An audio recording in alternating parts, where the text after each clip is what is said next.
is a live look at the vigil site as it stands right now. A couple updates from today that were important because we had notes on stream yesterday and coverage yesterday about there being stopping of, or ICE was going to stop vehicle related incidents in the road. They were going to stop traffic stops, and Donald Trump reversed that decision today on Truth Social. And I just want to read some of that for you guys today. And I got some of those notes from what Trump had said. So Trump posted on Truth Social Wednesday morning that ICE would resume traffic stops like the one that led to the death of Joan Sebastian Guerrero. All right, so that's very important to know that Trump had announced that. This comes less than 24 hours after the Trump administration said they would stop doing these types of stops in light of the second of 3 traffic-related deaths in Maine in less than a week. One in Texas last week, one in Maine, and where Guerrero was killed, and another in Florida that took place on July 14th. And we also have reporting from another ICE-related shooting today, and I would like to read that for you guys if I could. I have some notes on that. Here we got in Irwin County.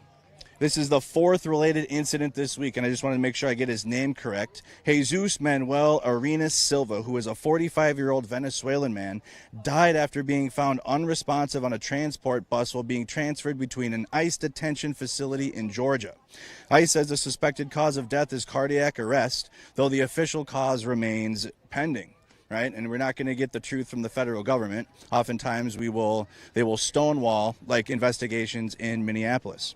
His death comes amid a series of fatal ICE-related incidents this week, including the fatal shooting of Lorenzo Salgado Araujo in Texas, the fatal shooting of Joan Sebastian Guerrero here in Maine, and another man who died after being struck by a semi-truck fleeing an ICE enforcement operation. Arenas Silva's family and Georgia immigrant rights organizations allege ICE ignored requests to allow him to bring essential medication, later permitted only one medication, and then failed to provide the medication he needed while in custody. And we've heard cases like that in Delaney Hall in New Jersey, in Minneapolis at the Whipple building, and in Los Angeles. ICE has not publicly responded to these allegations and has only stated that he became unresponsive during transport and was later pronounced dead at the hospital. So there has been multiple ICE-related murders here in the United States across the country over the past week. And I just want to reiterate that we are the only independent media here on the ground covering this story as we have been over the past year. We're going to go talk to some people that have gathered here. But I just want to reiterate, for less than $5 a month, please continue to support Status Quo News. StatusQNews.com. You guys can support there for just as low as $5 a month. StatusQuo.com/join, as my amazing videographer, John Farina, corrected me there. So again, /join. Make sure you guys do that to support independent media, to keep us here on the ground, telling the story as it happens. All right, let's go talk to some people. So behind me, you guys can see that there has been a memorial set up by the community. John, if you want to get a little closer, we can read some of these cards that were written. You guys can see that there's a sign that says Maine grieves, and also it says you shall not, I'm trying to read that, you shall not press of, I'm not quite sure what the last word says on that note there, but there's a bunch of personal messages written on cards, and then they're hanging up on the fence. As well as you guys can see, there's flowers. There's actually street chalk provided so people can draw on the sidewalk that's standing here. There's candles, messages about ICE getting out of our cities. Very, very similar to what we have seen around the country in Broadview, in Illinois, in Minneapolis, when John Farina and JT Siskowski went to South Carolina and Louisiana, and the reporting from Tina in Los Angeles, okay? Yeah. This is very similar to what we're seeing across the country, and now here we're seeing it in Biddeford, Maine. Okay. I know you said it before, but just let me know, this is not where he shot. Yep. And just to reiterate to you guys, this is not the scene of where Joan Sebastian Guerrero was killed. This is a place where there's been a consistent protest taking place. People come here to gather. The only way into As John is saying, this is actually this is the only way into where you can get to the vigil. You got to cross this bridge, and then the vigil is up the street, and we will go there here within the stream. But this has been a consistent protest from the moment that Johan was murdered on Monday, and people continue to gather here to stand in solidarity with Johan's family and demand accountability to the federal government for consistently murdering civilians in cold blood on the streets. Yeah. Let's go talk to Katie. Hello. How are you? Wonderful. I'm Andy Mercado, Status Quo News. Nice to meet you. Can you say your name for the stream? Would you like my first and last or just the first? However you feel comfortable. KDC. KDC. So you have your Melt Ice sign. What is your message to the federal government right now after they murdered Joan Sebastian Guerrero in cold blood in your community on Monday? What's your message to them with this sign? ICE out. Abolish ICE now. Not, oh, we're going to stop doing pullovers or whatever. Abolish ICE now. Now. Abolish them. What's your message if Democrats are running for office, or if there's politicians that are saying those words but not necessarily following through with that? What is your message to them, those politicians? My message in that case is not to the politicians. My message in that case is to our civilian population. We need to hold our politicians' feet to the fire. All of them. Do you feel that this is an issue that can be voted out of office, or do you feel that this is more of an issue that more people need to use their voice against? It needs to be more people using their voice. We need to be in the streets. Everybody needs to be in the streets. Absolutely. I asked you before off camera. You watched all across the country violence from ICE, Border Patrol. Did you ever expect it to hit here at home? No. Honestly, no. I thought we were better prepared for this than we were, because you never know what's going to happen, and we were trying to prepare for anything that could come our way. But no, I never expected this to be this close. What were some of the ways you were trying to organize and prepare the community? I had a whole group of people that, if this exact thing happened, was supposed to come together and organize and be in the town that happened in, and I'm the only person that showed up. You're the only person that showed up? In my group, yes. What are other ways you're trying to get more people involved to be out here and stand against this federal government? Everybody I can here, telling them about Activate Maine, which is a calendar that gets people together. It's not. I don't know which group actually runs it at this point. It might be its own group at this point, but all the other organizing groups put their information there on a single calendar, so it's easily available. How can they access this calendar? ActivateMaine.com. Awesome. Tell it. So, you said you had an issue getting people organized. Is that what happened? Everybody's really scared right now. So what I'm hoping is that it was fear, and that in the next couple of days, honestly, in the next couple of hours, but in the next couple of days, they realize that what they need to do is be here in the streets like we planned. Well, has anything changed since Monday? Since they shot and killed Joan? I haven't been following the news very close. I've been making sure I'm here. Have you been hearing anything from? Has any government officials came out here to stand with you or to talk with you? Last night we had a gentleman from Public Works who let us know he would be happy to speak anything that he could to Public Works, but no, other than that, just Public Works. What is your message to Janet Mills and the local government here? Janet Mills actually went to the vigil earlier today. Yeah, somebody ran down and told us, and we were prepared here to interrupt her photo shoot as well. What I would say to Janet Mills,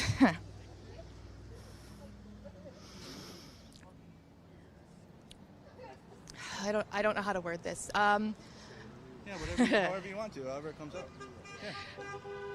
The people of Maine have shown that they want change. They do not want the same bullshit corruption over and over and over again.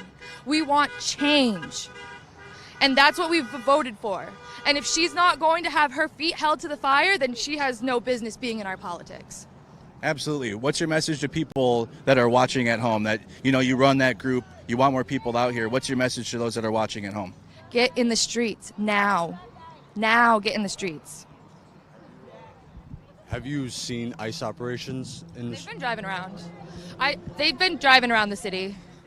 What have you seen from these ICE agents? So far, all I've seen is them driving around. Here there hasn't been anything else. It's just been them driving past us. Have they stopped by and harassed you or said anything to you? No, not ICE.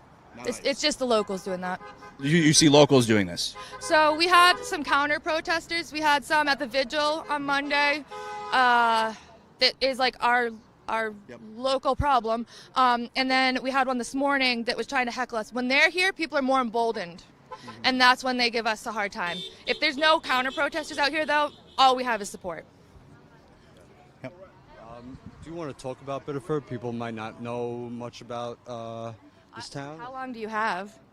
I mean, we're here all over, whatever you Biddeford is the heart of resistance in this area. It always has been. In 1924, Biddeford organized right here in this park to stop the KKK from marching across that bridge right there.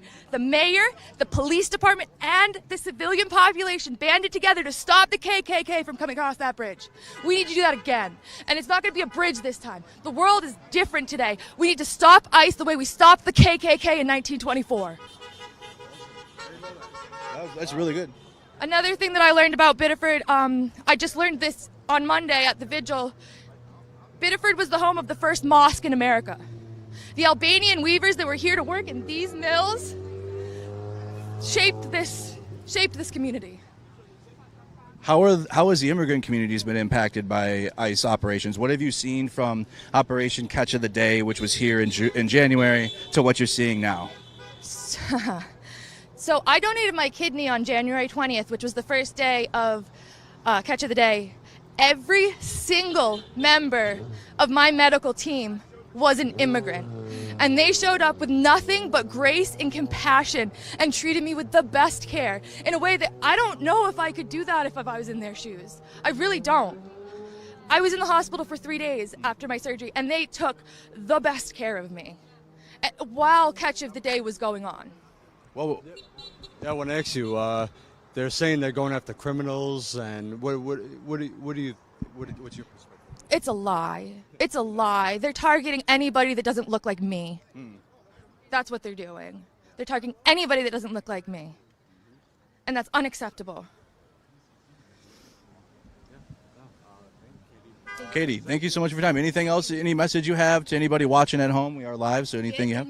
Get in your streets now. Get in your streets and get in them now. Now. Now. It's been the time, but if you haven't been there, now is the time. Thank you so much for your time. Thank you. Thank you. I appreciate you. you. Thank you, Katie. Absolutely. So again, guys, we are live out here in Biddeford, Maine, on the ground, just a couple blocks away from where Joan Sebastian Guerrero, 26-year-old father, husband, was murdered in cold blood by federal agents on the streets on Monday. And we're out here with the consistent protest that's taken place just, again, a couple blocks away from that location. We just talked to a local activist who is trying to organize more people to be out here. She's very, very upset with the federal government, with the local response. She channeled the history of Biddeford, actually, and me and John learned something new there. And when she said the community, the police department, the government officials all stood together to stop the KKK from crossing the very bridge that's behind us. And I feel like that's a very important context to the energy that this city has and the response that it does have. Because, again, this protest has been consistently happening. It might not be the largest protest you see. You know, we've covered protests with tens of thousands of people. It's the energy. It's what people are bringing to the protest that they have, no matter how big it is or no matter how small it is.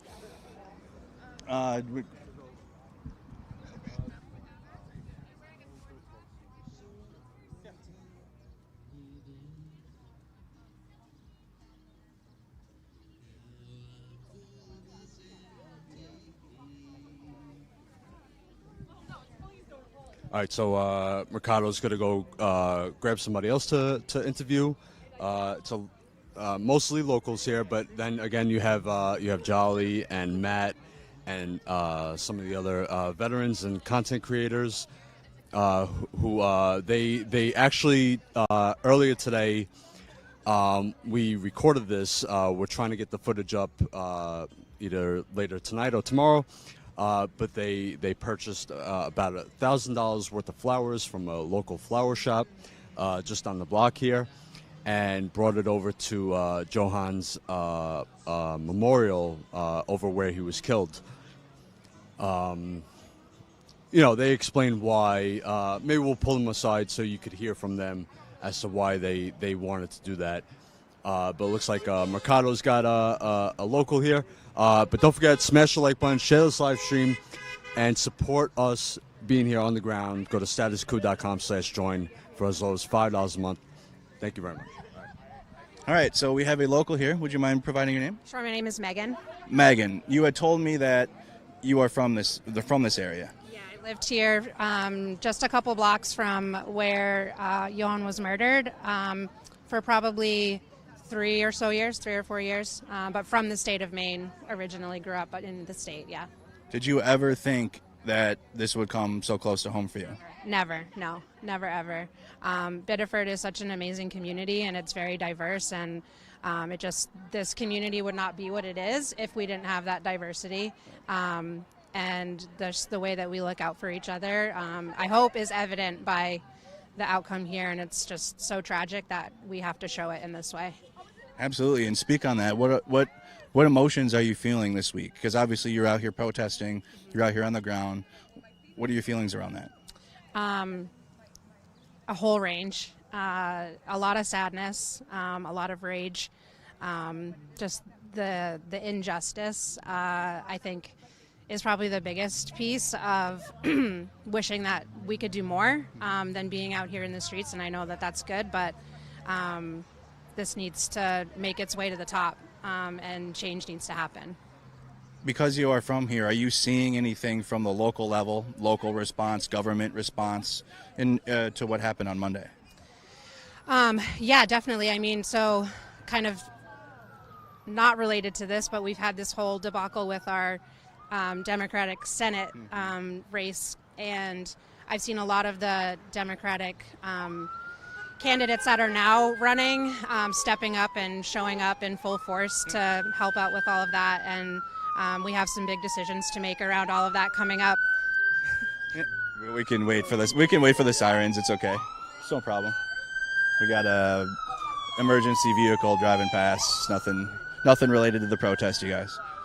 So you were talking about the local response and what your expectations are. Yeah, so we have this coming weekend in many counties voting on delegates who are going to be the ones able to vote for who our new Democratic nominee is going to be. And so that, I think we're all looking towards that for some really positive answers to come from that. And then, again, obviously in November.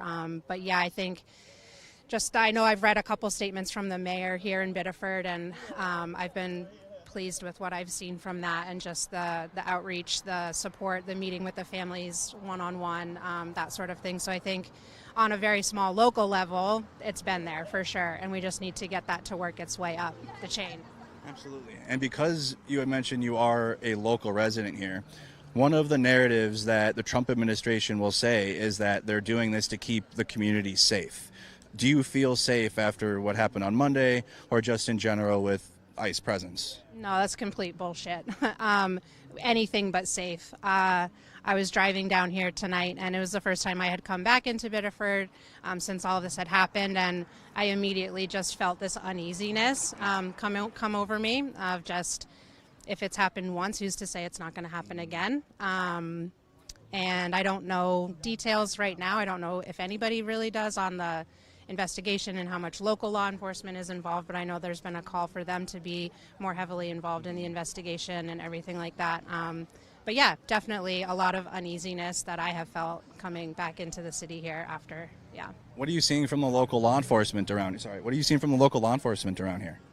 Well, like I said, I don't currently live in Biddeford. I was living here, so I haven't been spending a whole lot of time right downtown and here in Biddeford. I know that historically they've had a pretty decent presence throughout the city, but I mean, even with them, don't feel safe. Right. So, yeah. Right, because we continue to see more of a militarized police force. Exactly. Yes, 100%. It's, you see a cop pull up behind you on the road, and it's immediate fear, like, oh, what did I do? Did I do something wrong? As opposed to them being there to protect us. I think it's a complete opposite.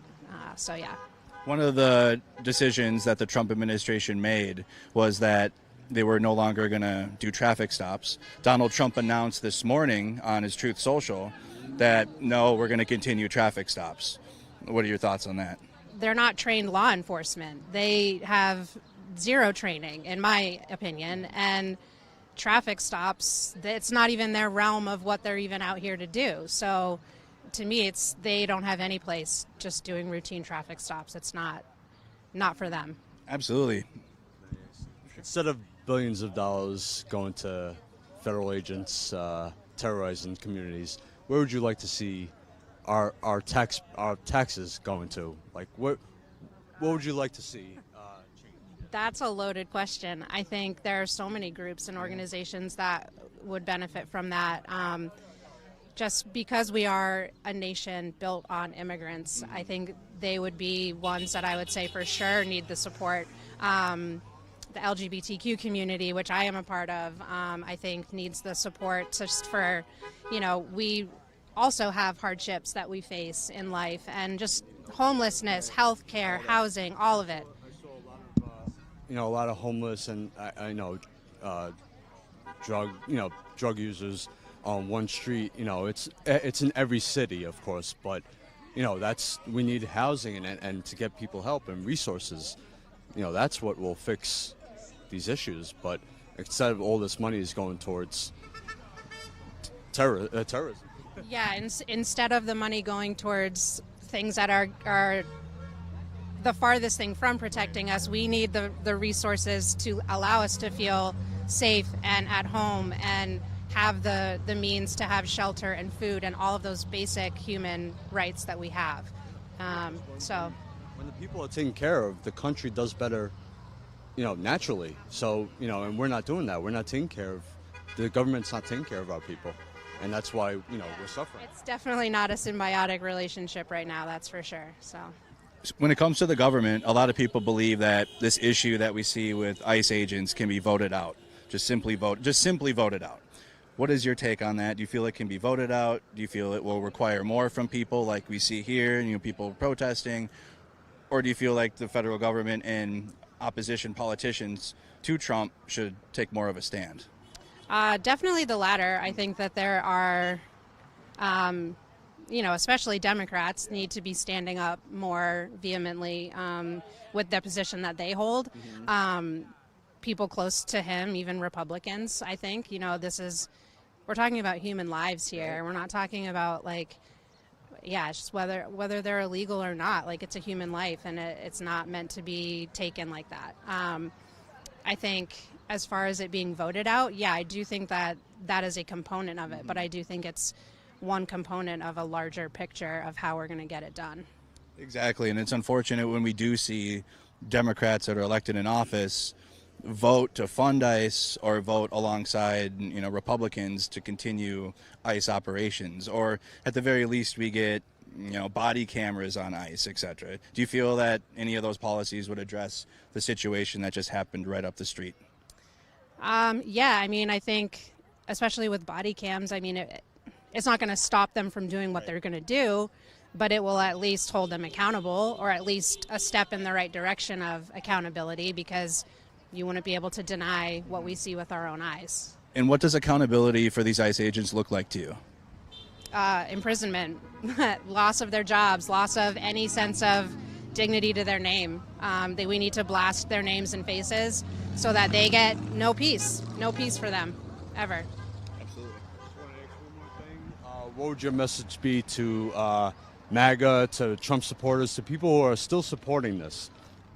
I guess I would just ask you to think about if this was your own family. I think one of the greatest ways that we can practice empathy is by, putting ourselves in other people's shoes. If this was your brother, sister, daughter, son, cousin, whoever, would you not be standing in our position right now? We're talking, again, I said it before, but we're talking about human life. Doesn't matter where you come from, what you believe, what language you speak, the color of your skin. This is human life, and it's not meant to be taken by another human. Absolutely. So, one more time, your name? My name's Meg. Thank you, Meg, for your time. Thank you. Thank you. So again, guys, we're live out here in Biddeford, Maine, on the scene, just a couple blocks away from where 26-year-old Joan Sebastian Guerrero was murdered in cold blood by ICE agents. there's an ongoing protest here, just again a couple blocks away, and we're talking to individuals that have decided to come out here and protest. I'm gonna go and. Can you see if that family?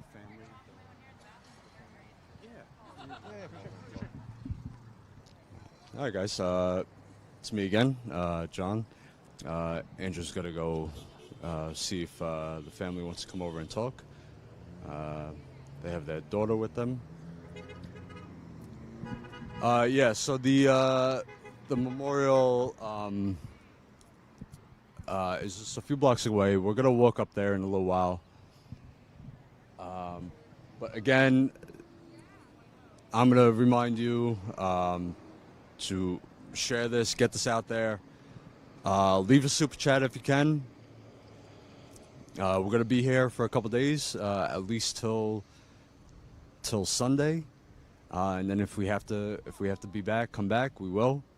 But we're gonna stay on this just like we always do, because not many other outlets are doing it. So statusquo.com/join. Sign up for as low as $5 a month. Keep us on the ground wherever we need to be. You see the sign over there that says, "That was your neighbor."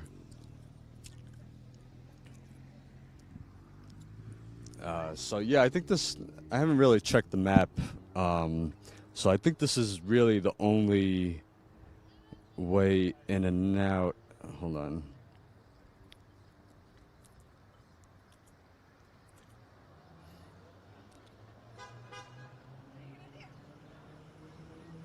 Yeah, this is the only bridge that comes into Biddeford here. At least from the north.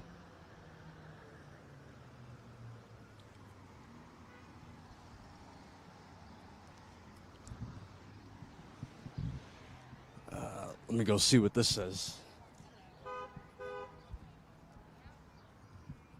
Let's see. Hey MAGA, hey ICE, white supremacy is a sickness. Get yourself checked. And a little pill bottle.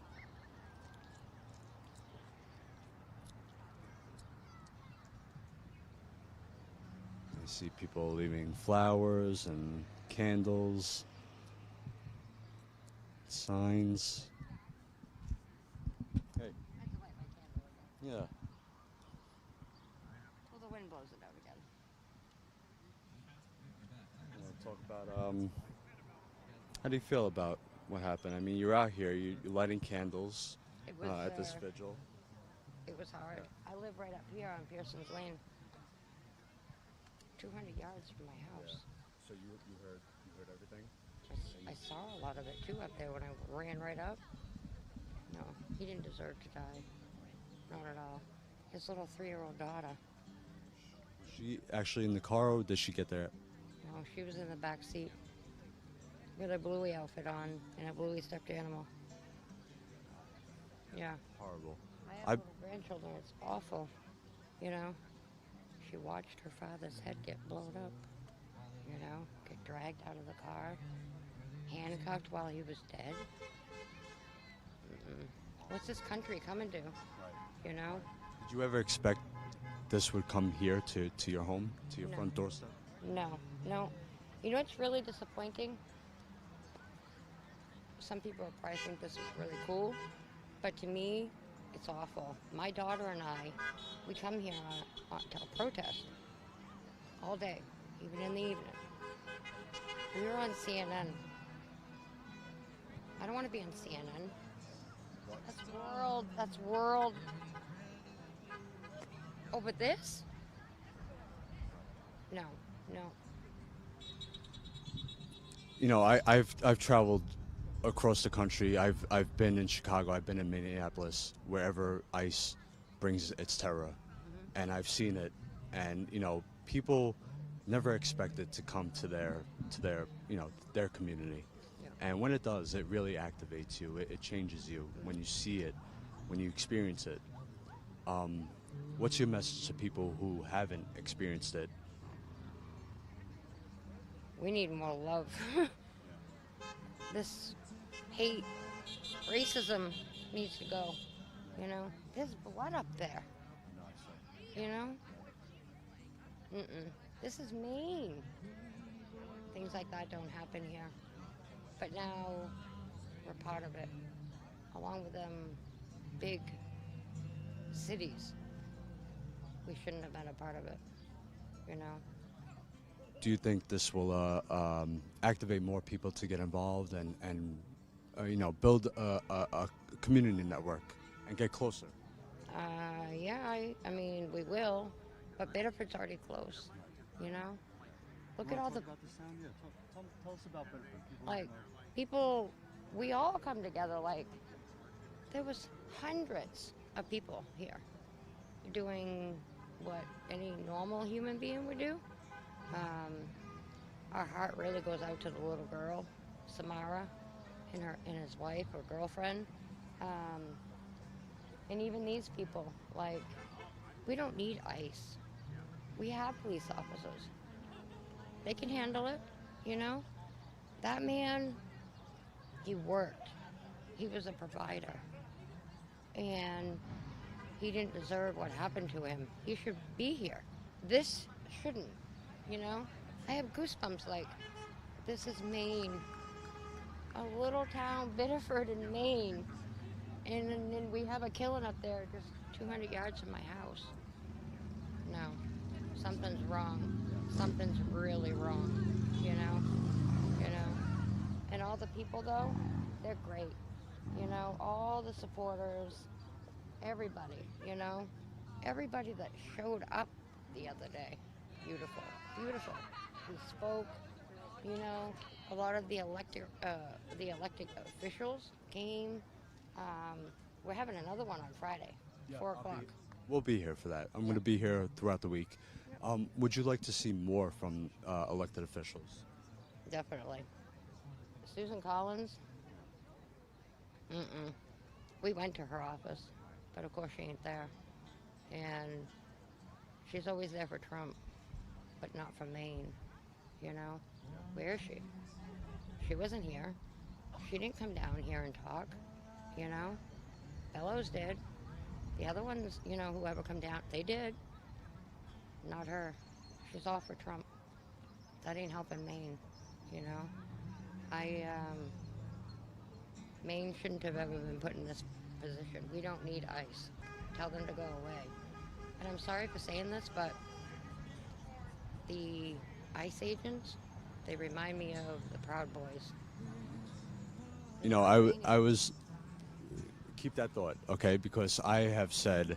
I was at January 6th at the Capitol. All right? I followed it. I saw what was coming. The insurrectionists, the people who stormed it, are now the ICE agents, and now the law enforcement. It's like reverse. It's crazy. But yes, that same mentality. Yeah, exactly. That's how I feel. I've said it for months. You know, they're little puppets under Trump. Useful idiots. Exactly. Couldn't have said it any better. You know. What's your name? Tammy. Tammy? Yeah, Tammy. Tammy. Tammy. No, Tammy. T-A. Oh, Tammy. Yep. Tammy. Yep. I'm John. Thank you. Nice to meet you, Tammy. Yeah. We're with Status Quo, so we're gonna be here for the rest of the week. I'll see you around. Okay. I'll be here. Thank you so very much. much. Yeah. Hello.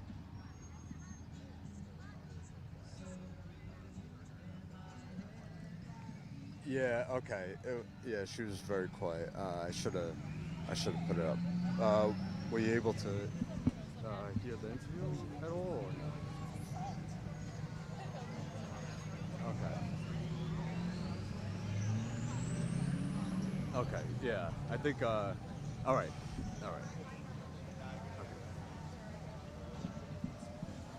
All right, guys. Sorry. Tammy was great, but she was very soft-spoken, and I should have raised the volume. So I apologize for that, because then when I give it back to Andrew, he's gonna blast his voice. So I didn't want it to hurt your ears. Yeah. So Tammy was awesome. You know, we'll definitely talk to Tammy a little more as we're gonna be here throughout the week. But like she said, I mean, it happened right outside her doorstep, and you know, just horrible. I don't even know what to say. I have no thoughts. All right, guys. So again, you're not gonna hear voices like Tammy and Katie and the other woman, Meg, that we interviewed. But you're not gonna hear them on CNN, on Fox, on MSNBC, on these other fucking shit networks. All right. So we are here on the ground with the people. All right. Whether it's negative 20 degrees or 113 degrees. Whether I got to drive 7 hours or fly 7 hours, marching in the streets, in the rain, in the snow, in anything, we're going to be out here with the people. That's what we do. And, you know, share these voices. Get this out there. Because this is reality. This is the truth on the ground. All right, and go to statusquo.com/join. Sign up as a member. Keep us. We want to be everywhere we can. We want to expand. We want to grow the team, and be in multiple places at once. You know, right now it's tough for me and a few of us to just try and get around, but we need to expand. We need to grow. We need to get more people on the ground showing the truth. All right, here's Mercado again. All right. So I tried to talk to a family before. They weren't comfortable. All right. So here we are with Alyssa and Gerard. You guys are both from here? Yep. Tell us what's going on. What are you seeing out here? Just community showing up for a member of our community that was lost due to unqualified people running amok in our neighborhood due to Susan Collins. Thank you, Susan.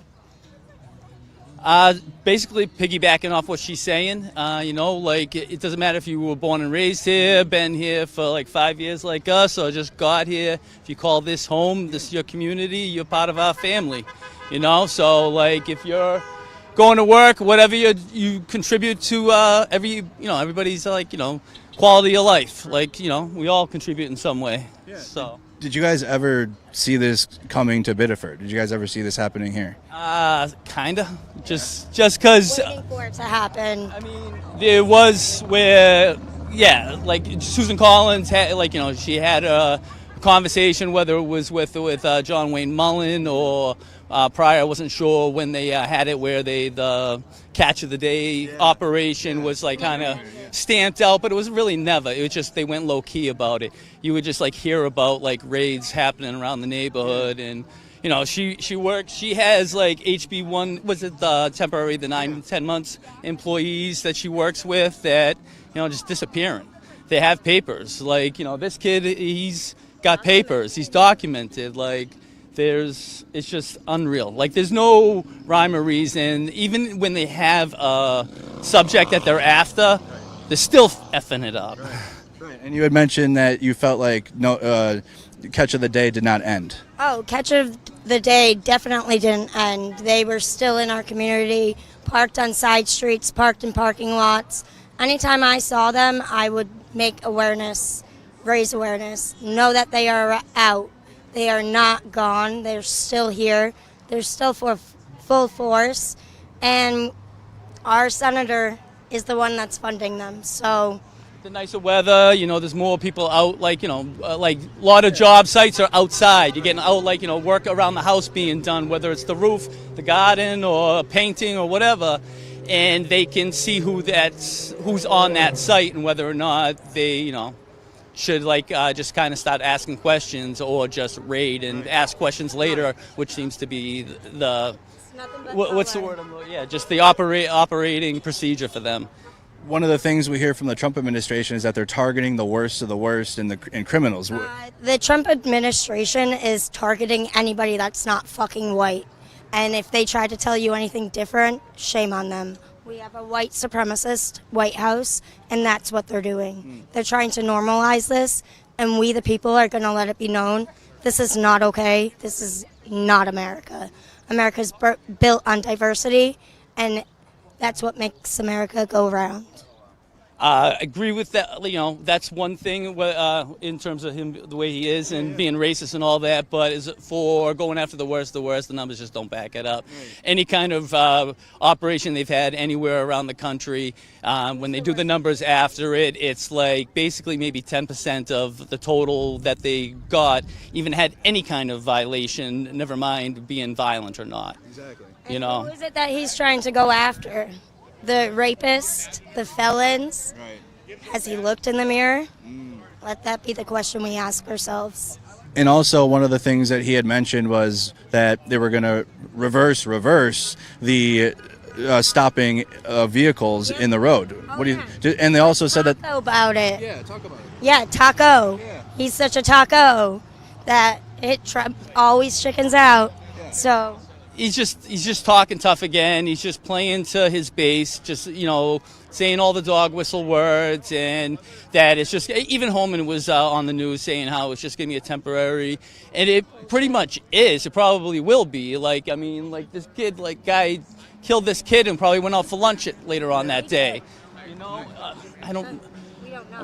The point is nothing's being done. Like, there was no real investigation being done. That it wasn't even properly like taped off as appropriately for a crime scene. I mean, I'm not even in like the criminal field. It's just the whole thing, like the blood that was left on the street.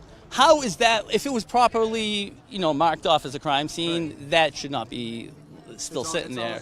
It's just like, let's sweep everything under the rug real quick, make it look, we'll set up some tents, make it look like we're doing something legit. Everybody with their 3 letters on the back of their jackets show up, and then they just figure in a few days it's gone from the news cycle. Like, it's going to be like a quick thing, then they could just sweep it under the rug, which we've seen in other cities. We've seen in Minneapolis. Like, it's never happened. We've got to keep making it known. It's happening. It's continuing to happen. With these cover-ups, the federal government will say that, well, we're doing this to keep the community safe. Is this making the community safe? I've never felt more unsafe in my entire life with the way that this administration has these operations going. I'm fearful for my community, for my friends, for family members, for anybody that's not us. I'm scared for us too, because who knows what can happen. Exactly, especially because you're saying about the cover-up, it's clearly they knew that there was going to be no video, or there was going to be video showing that story is not going to like hold water. So it came up with it was going to flee the scene, was a safety, you know, public safety. They created a public safety hazard and then you don't even like try to shoot him in the shoulder or anything. Like, there's 2 shots at his face. Yeah. 2 point, like he was trying to kill him. Like, it's with the child. Yeah, they don't care about anything. It's all about their ego and them just being able to live out their hate. It's about them being able to put on a show for their followers. Instead of making it known, this is actually terrible what is happening. It's not okay. All I can say is there's no statutory for any of these. Like, there'll be hopefully a new Department of Justice in like 2.5 years or less, and there should be. And you know, we'll see. It's just a matter of hopefully we can preserve the evidence, because some of these guys are gonna walk. It's just, especially like the first 2, Preddy and Good. Those guys, like, they're probably gonna walk. And maybe I heard that like DHS actually released something today, like basically admitting that they kind of basically murdered him today. I didn't see it yet, but I heard that was. We'll definitely look into that. Yeah, I saw a post that I couldn't like read it, but there was something released by them this afternoon. So yeah, we'll do some follow up on that. What are you hoping though? Like, obviously that you're kind of relaying what, you know, real world scenario, but what are you hoping for accountability for these federal officers? Just there's got to be some kind of change. Like, I mean, the Republican Party, like, you know, I grew up in the Northeast, but basically always voting for Democrats, but I was never, you know, the Democratic Party kind of changed. I started like, I was voting for whoever was for best. I even voted for Trump the first time because I thought he was like an agent of change of some kind of way. And then, you know, clearly it didn't take long to figure out he's just full of shit and basically a criminal, a fraud, a total con man. And I mean, it's just with a 3rd degree vocabulary, it's so painful to listen to him talk. and tell me how everything's going to be so great, hugely. Like, anyways, for accountability, I just don't see any of that really happening, but except for maybe after the elections in the fall, if we should be able to get the House, but we really need the Senate to be able to, especially with judge nominations, and to be able to just kind of, our country has a history of back. every time we do a step forward, we kind of take 2 steps back, and so hopefully, it'll swing back the other way. If you're hoping for Democrats to take the House back and have some power back in the government, what are you hoping from the Democratic Party to address what took place here on Monday and beyond? I don't necessarily hope for Democrats. I just know that Democrats are the only ones that are going to actually do something. So I hope for Democrats to win so that there can be some kind of accountability. What I want is just people that are going to do the right thing. Like, it doesn't matter if it's an R or a D. It's just like have some integrity, have some character. I'm used to like politicians like basically lying to us all the time, but you couldn't ever prove it. Nowadays, they're just flat out lying to your face. Exactly. Like, I just saw the same video. You're friggin' just flat out either saying you didn't really see it. Well, did you see it or didn't you see it? Because either way, you're full of shit. Exactly. Like if we're able to see it at our level, the higher elites are watching it too. Yes, absolutely. I mean, the Speaker of the House, yesterday, Mike Johnson saying he hadn't seen anything, hadn't been briefed about. He says that all the time. I mean, mock him. It's just like, he's a clown. Yeah. So it's easy to mock him, and he's just a puppet, and it's just, his day will come. All of them, in terms of like, he had that speech where he was saying they're going to come after all of, well, yeah, a lot of you are breaking laws. Yeah. A lot of you are complicit in a lot of this shit. So should some of you, hopefully a lot of you just retire and go away, but because if you don't, when the Democrats do get power, I hope they come after them. There's got to be some accountability. The accountability that should have happened if the AG, what the hell is his name? Friggin' the other sleepy guy. Here in Maine? No, Biddeford's Attorney General. He just it took forever, and then we ran out of time, even though we didn't really. But if things, there was never any accountability in 23, 24 for the crimes that other people that were going to testify in this court case to basically save their own skin. So who knows if that'll actually ever happen, but I don't know. They all need to be held accountable. Some of it is there could be statute of limitation on with the Trump thing, but some of the other Republicans, I don't know. And the amount of resources that are spent towards this too, right? And how much funding that goes into militarized federal agents, wars in the Middle East, it all kind of is connected. And then, we don't have funding for our communities. Trump thinks he has like a blank check. He can just write spend money if the phone hadn't been fixed in a long time, maybe it was because there was other more important shit that needs to be taken care of. Right. Like if everything was all hunky-dory, we all got nobody's everybody's cost of living's okay, health insurance is not an issue, and you want to splurge. Yeah. By all fucking means, especially for the $250. Why not? I want to look good too. Yeah. But when you're taking away all this from Americans, we're supposed to be the best country in the world. Mm-hmm. Yet we have all these people that are living under the poverty line, or even that aren't on the poverty line that can't even afford health care. That it's just it's just laughable that we're even in this situation, and the Republicans are trying to say that they're looking out for us. And I just don't there's just I was saying to her, I would vote for a Republican if I thought they would do something, or if they stood for stuff that, in terms of policy things, more towards the center, center right or center left, either or. That's where I'm at. If I had someone that I thought would do the right, and say I didn't agree with the Democrat one, then, but it's just they have absolutely no backbone left. What would your former Trump supporter? What would your message? Former Trump supporter. It was about 2 years before I hit rock bottom on booze, so I was an angry man as well. So what would you say to MAGA people who are still supporting this, who haven't seen the light yet? It's so hard because most of them are in their own silos, and they either and also they're it's like almost a family. Like, you can say it's a cult, or, yeah, it's definitely cultish for sure. But, like, when everybody in your community's in the same fucking cult, it's kind of hard to be like, well, if I'm in a cult, everybody's in a cult. Yeah, no shit, you're all in a cult. Like, but especially if, like, you can't call, like, be honest about what you're seeing, like, happening right in front of you, And it's just the same kind of talking points of just distraction, dismissal, like, and just victim blaming all the time. And it's the American people, unfortunately, like, Americans, I would say, are not dumb people, but as a whole, we kind of stupid. Like, we're uneducated, we're not involved, and so it's not we're stupid, we're just we're not informed. Right. And there's a lot of people, like, nowadays getting information all kinds of ways. You don't know what's legit or not, and it's getting worse.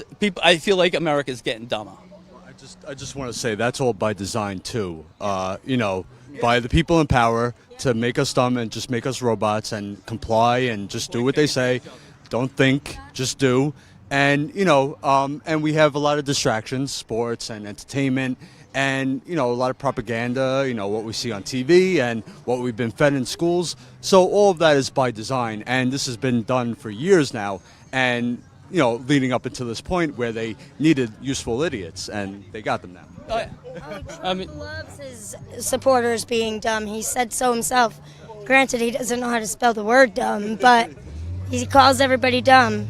And ironically, I have a feeling Trump might end up being the best thing that ever happened for the Democratic Party, to kind of bring them back to their roots of, like, sticking up for the working man, and just about, like, the kitchen table, like, topics, and, like, that's what's most important. Like, the fringe stuff, like, that's, like, to your own community, like, let everybody live and let live, let whatever goes on, like, whatever your rules, if everybody doesn't like something, then I wouldn't want to live there, but if they're okay with it, people that aren't, they can move, but, it's whatever.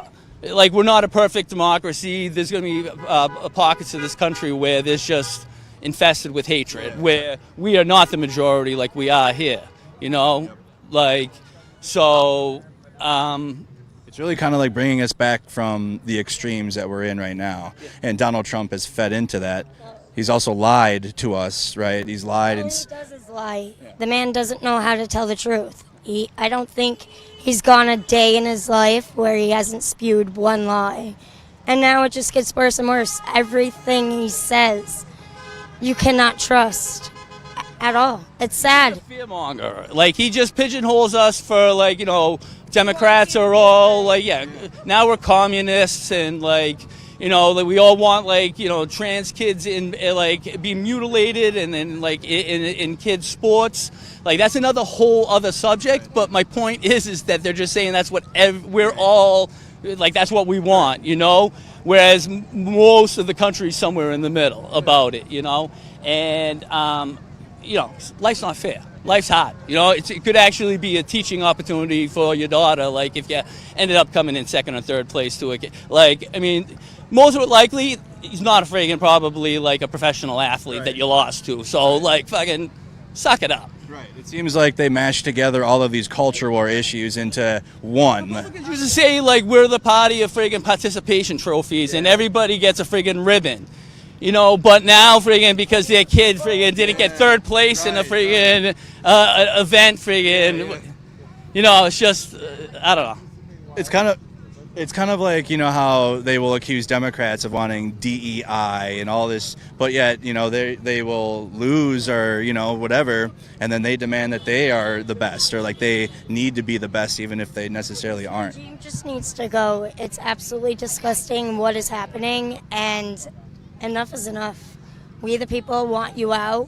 We're not going to live our life in fear, and we're going to keep showing up for our neighbors. Donald Trump, get the fuck out of our White House. Susan Collins, get out of our city. We the people have had fucking enough. We're going to keep showing up. DEI isn't, like, racist, like, per se, like, I mean, everybody has their own opinions, obviously. What I'm saying is what the hell was I going to say? that it's not racist. White people say that it's anti-racist, that it's racist against whites because we're not getting jobs that we're supposed to get to. No. DEI works because friggin' the unqualified white people aren't getting the jobs that a person of color friggin' that was more qualified should have got but didn't get because they weren't interviewed or their interview was dismissed out of hand. You know? So, that's, I don't know.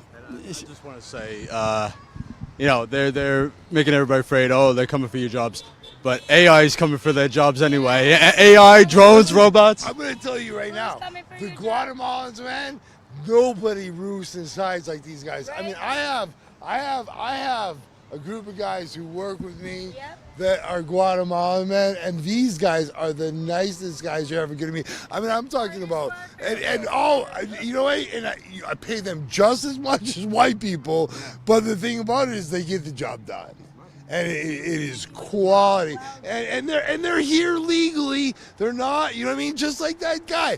They're like, oh, he has a Social Security number. He's paying taxes. He's like going to work every single morning at 7 o'clock in the morning, right? Right. I mean, it's not like oh, okay. He's an illegal. How is he an illegal? Because he's not an American citizen, and I guess that's what they're trying to do with this. You know what I mean? But the bottom line is that he is here legally. This guy who was just killed, he was here legally, right? But everyone's saying, oh, he's an illegal, right?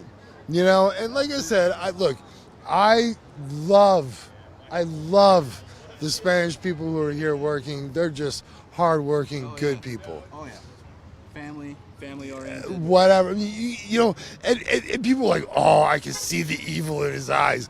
You can see the evil in that. You can see the evil in that man's eyes who was just shot down with his kid in the car. I mean, like they didn't even care whether or not maybe the bullet might have hit the kid. And for what? You know what? And you know what? The thing is that he did not try to run them down, but maybe he didn't listen to them, and maybe he did. He said he tried. If masked men are chasing me down, trying to ram my car, I am not stopped. I got my kid. I'm not. We haven't seen it. He said I tried to stop. That was the last audio he said. We have not seen the video footage of this. There's a very good possibility. And now they've changed the story from, he was trying to assault me. Now they're saying they killed him because he was trying to protect the public. Oh, really? Because you don't think this guy knows how to drive? If you know what I mean? But I don't even believe he was leaving the scene. You know, it's all propaganda. You know what I mean? You know what? I can't say it's all propaganda. It sounds like propaganda. That's it. You know, I'll tell you, we've been in Chicago, we've been in Minneapolis. We've documented, we've seen their lies, we've reported on their lies. It is always like I'm not going to sit here and say it's all, and I don't want to be one of these lefties because I'm not a lefty. I'm a centrist. I'm an independent. I'm not far left. I'm certainly not far right, but there are times where I vote Republican in the past, but MAGA has taken over the Republican movement. You know, the Republican movement was one thing. It was small. It was small interference with the powers that be in government. Small government. That's what Republicans were, and supposedly fiscally responsible. Now all of a sudden it's just like, my God, you know what I mean? It's just, look, ICE has what, $60 billion, higher than the Marines. ICE is, and they can't give body cams. Exactly, all that money, and what are they spending it on? It's they're not spending it on training. Look, don't even go there. And look, I'm not going to go with the obviousness of the bloodthirst. But what I am surprised is that you get a lot of people here, you know, with the Maine Wire and even, you know, the Portland Press Herald talking about people from the left, and it's really not. It's the centrists. It's people who really just don't want to see the Fourth Amendment.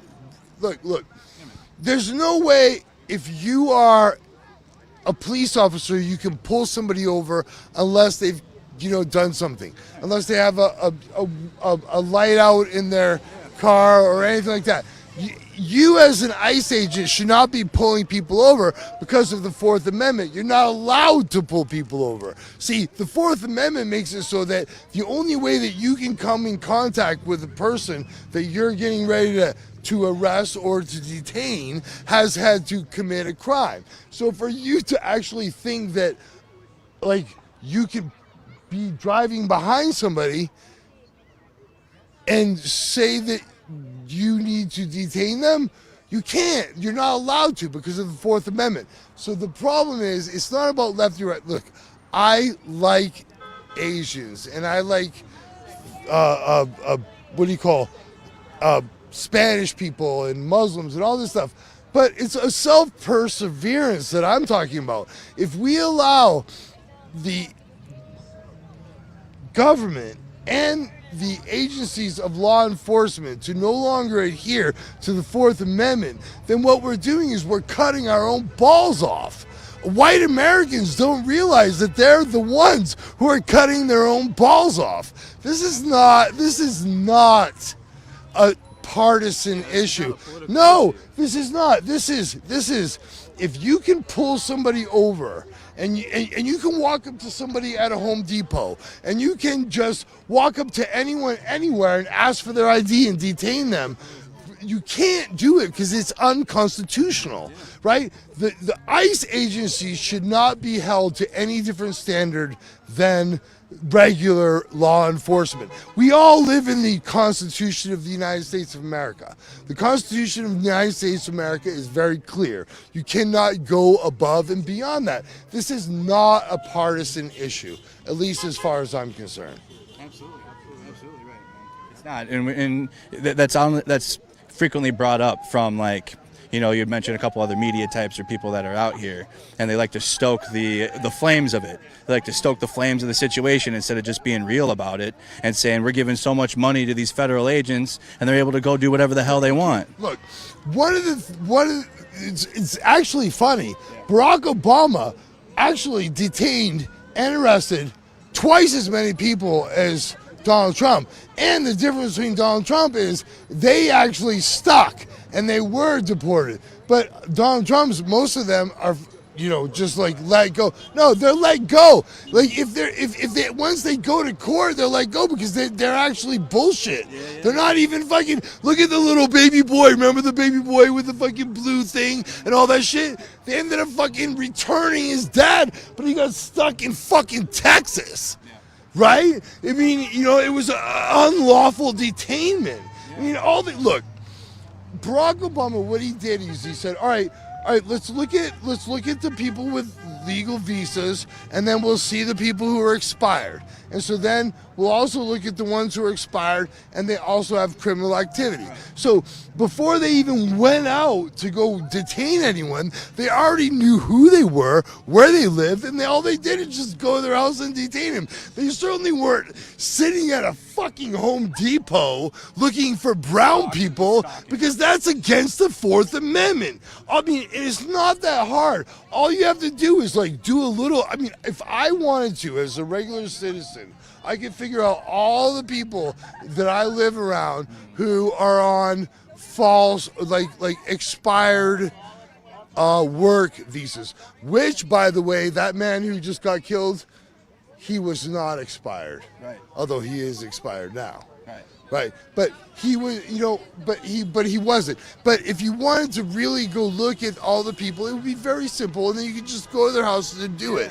But there's no way that you should be lawfully allowed to go to Home Depot and look at people like you.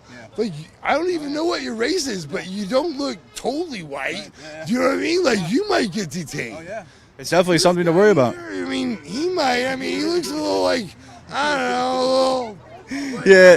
I can't tell if he's a Israeli or a fucking Paki. You know what I mean? But you know what I'm saying? Right. Especially like in Minneapolis, we were seeing them going from door to door, just like knocking on doors, like door knocking. No, you can't. Look, the bottom line is you need to abide by the Fourth Amendment. It's so important. And if we allow any agency to go beyond that, what we're doing is we're signing away our own rights.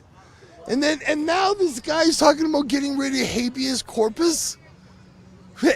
When the president of the United States tells you that he wants to get rid of habeas corpus, it's time to pay attention. Absolutely. Yeah. You want to give your name? No more name? Just your first Yeah, name? my name's Herb McGilvray. Herb, thank you so much, bud. From here? Yeah, I live, in Saco. Like, not too close, not too far away, Like, I'm going to go eat my sushi. Definitely, yeah. Go get your food, buddy. Thank you so much for brother. your time, man. Nice meeting you. Nice meeting you. Again, guys, we're live out here. Status Quo News and Midas Touch Network. We're here on the ground in Biddeford, Maine, as 26-year-old Joan Sebastian Guerrero was murdered in cold blood on Monday, just right up the block from here. We're on the scene here talking to an ongoing protest that started immediately after and is continuing here through Wednesday. We're going to be here all week. There's a big protest planned on Friday and Saturday. Saturday's a national day of protest, and Status Quo News will be out here live on the ground covering that all day long. And I just, again, want to reiterate, you guys, we are literally the only news platform standing here talking to people. We are the only independent media platform, well, independent or mainstream, whatever. There is no other news out here covering what's happening, okay, guys? Status Quo News has been covering this story from day one. They've been covering it from day one. Okay, guys, I just kind of joined the team. I'm from Mercado Media, and it's so glad to be here with Status Quo and actually report on this amazing platform. But we've been on the ground from day one, as soon as Trump took power, covering this ICE terror across the country from the West Coast to the East Coast, from the entire country. So if you guys could support statusquo.com/join for less than $5 a month, you can support independent media. Please do so. Please go to the link, check us out, support independent media. It literally keeps us on the ground. Okay, we would rather do nothing else. We don't want to go and just hang out. We don't want to just go and we come out here and we interview people. We get you guys the story. You've seen us tear gassed. You've seen us flashbang. We're getting hit with munitions.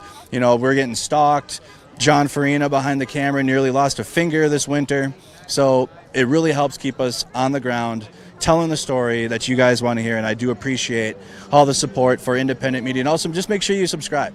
Okay, another thing is to support, but also just subscribe, hit the like button, make sure you just engage with the social media aspect of it, and I'd appreciate that very much. I think John's getting ready for an interview. How you doing? Oh, absolutely. Thank you so much. Are you okay to do an interview, or are you from here? I am. Yeah, I live right up the street. Wow. Let's chat for sure. For sure. All right. So we'll just make sure we're in the camera. We're trying to have a double team. So for the camera, say your name, anybody? My name's Noah Bernier. Noah, and you said you're from here. I'm from Biddeford. Yep. What are your thoughts? Right. We're all here. There's Biddeford, national story.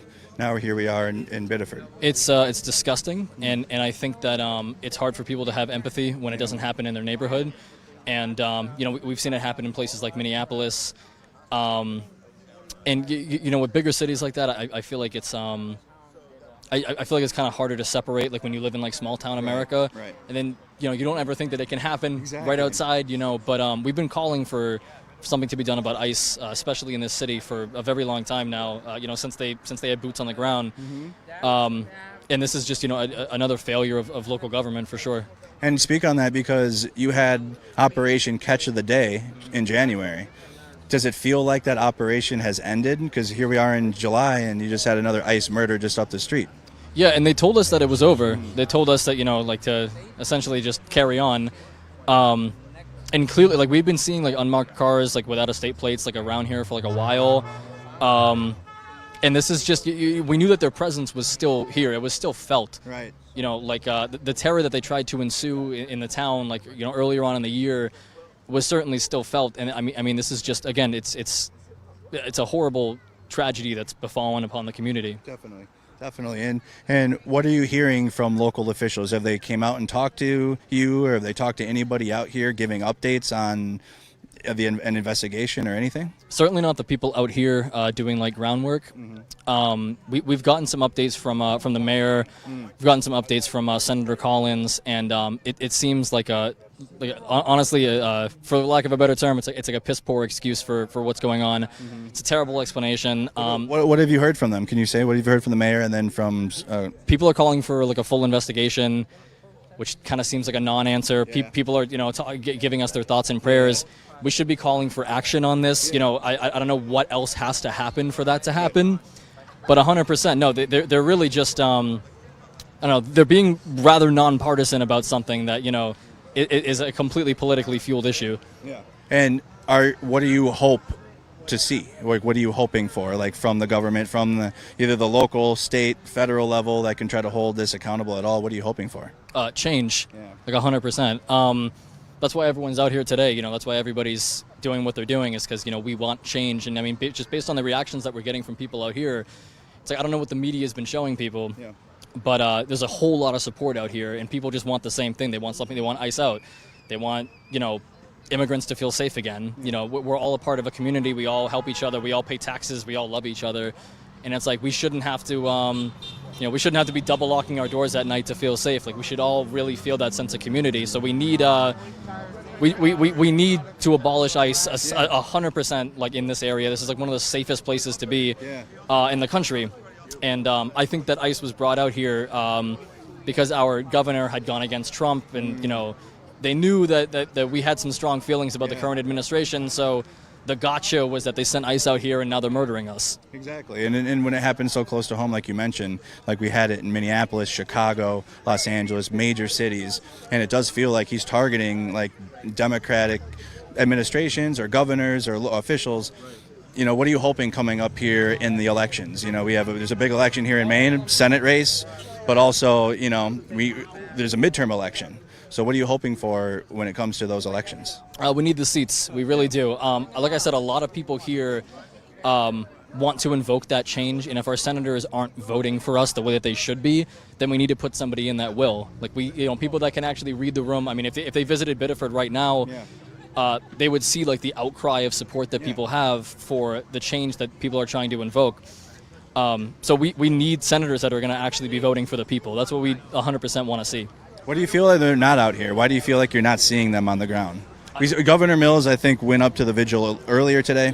But beyond that, have you really seen anyone come out here to be here? No, 100% not directly. We'll see them in passing, like maybe when things die down earlier on in the day, later on in the day.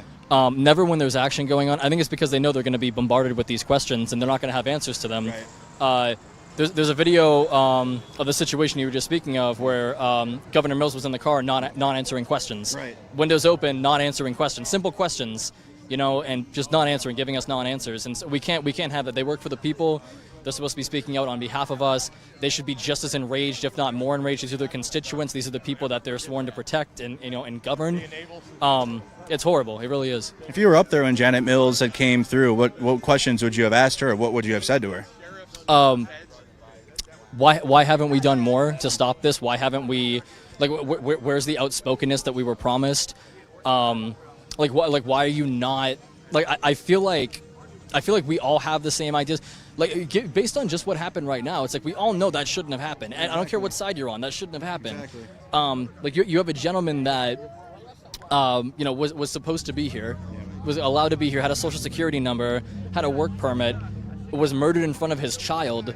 It's like that's completely unacceptable, and it's like it's genuinely. I've lived in some pretty bad places, and this is one of the nicest places I've ever lived. That's the worst thing that's ever happened anywhere that I've lived. It's horrible. More people need to be mad about this, and I think that Governor Mills, in specific, is just not. She's giving very much so non-answers. Oh, I'd like to see something done about this. I'm calling for this. No, call for action. Yeah. Call for something to be done about this. What's it going to take for you to make that call? Or at least be present, too. Very least. That's what we were demanding in Minneapolis. Tim Walz and Mayor Fry would just say, fuck ICE, but not really do much else. Right. And is it similar to what you're seeing here? Just kind of statements and just no action, huh? 100%. And when they do, it feels very much like a PR stunt. Yeah. Janet Mills, her whole thing was she was going to visit the memorial. And it seemed very much so like she was just showing face to show that she was there. She got out and she got back in her car, and then they left. Be there with the people, mourn with these people. We're all in mourning. Yeah. This is a member of our community. This was our neighbor. So be there for us, you know what I mean? Show support to the families, you know what I mean? Show people how they can make donations and like just keep trying to do good. And that's not what they're doing. They're just showing face. Speak on that a little bit. What are you hearing from other members of the community, or even do you know the family at all? I don't know the family personally, no. I've heard a lot about the family. I know that they're very rightfully so fearful. There are a lot of groups right now, some great groups that they have based in Maine, where they're trying to just keep them safe, make them feel protected and loved. I think that's the best thing that we can be doing for them. I have a small child myself. I can't imagine what it's like. It's just honestly, everyone here has a heavy heart, and the people themselves, not the politicians, not the senators, the governors, the people themselves. There's just an outcry. Like people are pouring their hearts out here, and that's why we're here. And I mean, yeah, occasionally we'll get screamed at on the street. Yeah. These are people who are ignorant of the situation. And I think that love's going to heal the world. I think if they just listen to these people and actually listen to their stances, and when they can stop, listening to what Trump is telling them to feel, and when they can start forming their own opinions, that's when we can actually, come together and figure out how to fight this. Because it does feel like that. It feels like people are in their information silos. They kind of just hear what they're told by Trump, right, and then they go off of what he says. So one of the things he said this morning was that he was reversing that ICE can continue traffic stops again because it'll help public safety. Just like ICE said that through their third narrative that they had to kill Joan Sebastian Guerrero for public safety. Do you feel that the actions of this administration and ICE agents are helping public safety? No, not one bit. It's fear-mongering at its finest. It comes straight from Fox Entertainment. Yeah. It's like they're fear-mongering people. They want you to be afraid of your neighbors. They want you to be afraid of immigrants. They don't want you to know that it's the rich on top pulling all the strings. It's always rich versus poor, and we've heard that many times, but it's a cliche for a reason. It's rich versus poor, and right now you have the poor people fighting each other, and so they win. They're on top.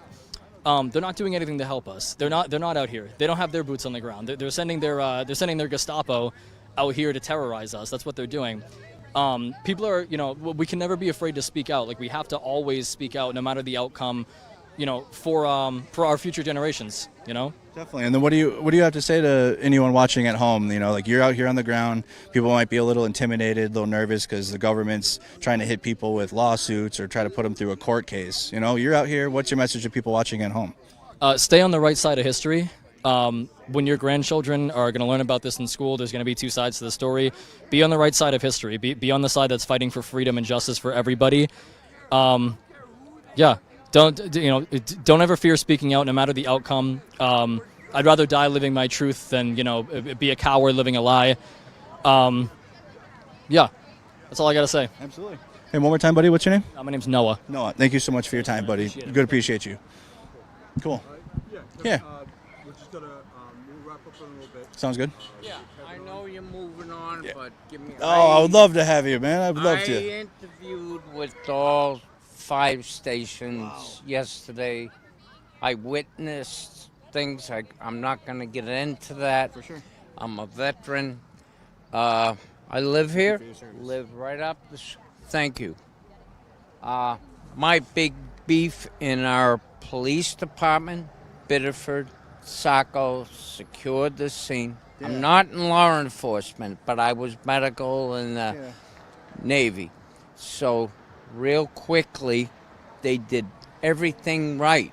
And then all the protesters showed up.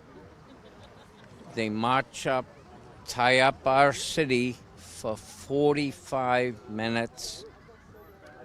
Police did a phenomenal job. They're banging on Susan Collins' door. The staff's up there. Susan's in Washington. She made a statement. Angus made a statement. Mm-hmm. They feared for their lives.